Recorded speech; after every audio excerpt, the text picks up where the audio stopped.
Hi, my name is Whitney, and I'm here to answer some questions that you've sent in. Here we go. What does a typical day look like for a private investigator? So let's just go with the assumption that this is a surveillance investigator. You're like the night before, let's say you're going to be preparing for your surveillance. So you're going to do your preliminary investigations. You're going to make sure that all your equipment is charged and ready to go. And then, in that morning, you're going to head out nice and early for your surveillance, plenty of time ahead of when your planned start time is for the investigation so that you can be completely prepared.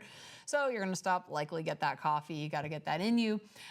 Fueling up your vehicle, making sure your vehicle's clean, your windows are clean, and then getting out there and arriving on your file, well before you plan on, engaging in services. So let's say you're going to be there at 7 a.m. I get there at 6:40, 6:45, right? Be early, be ready, be prepared, get your notebooks out, get your camera ready, all the different things. Because, there's been many times that I've shown up on surveillance and I've shown up early and a client maybe said, yeah, let's show up for 6 a.m. And I thought, no, I'm just going to go a little bit earlier, right? If I'm going to start my notes or get prepped about my day, it doesn't hurt for me to be there a little early. And more often than not, I have seen many subjects leave well before the client even wanted us to be on site. And we were at least there. We were able to document activity, see subjects leaving, departing, going to workplaces, travel, all sorts of things that was very key to investigations.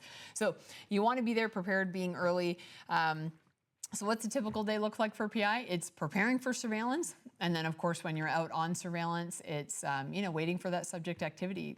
Days can be pretty boring on surveillance. There are certainly times that you can sit for days on end before you see a target leave and move, or maybe they just come out and they check a mailbox and then they go back inside. So, you might sit there for quite a long time and not see any activity. So, engaging in maybe some audiobooks or, different things like that can help the time pass, while you're waiting for your target to become active. But yeah, that's the day in the life of a PI. And then, of course, if you see that subject engaging in activity, then you follow them. You're documenting their activity with a video camera. That's at least our preference here at the Smith Investigation Agency, is that everything is documented with video cameras.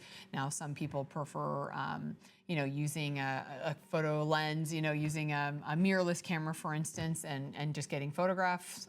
We don't want that. We want video. Video tells the whole story, where a picture just tells a portion of it. So there you have it.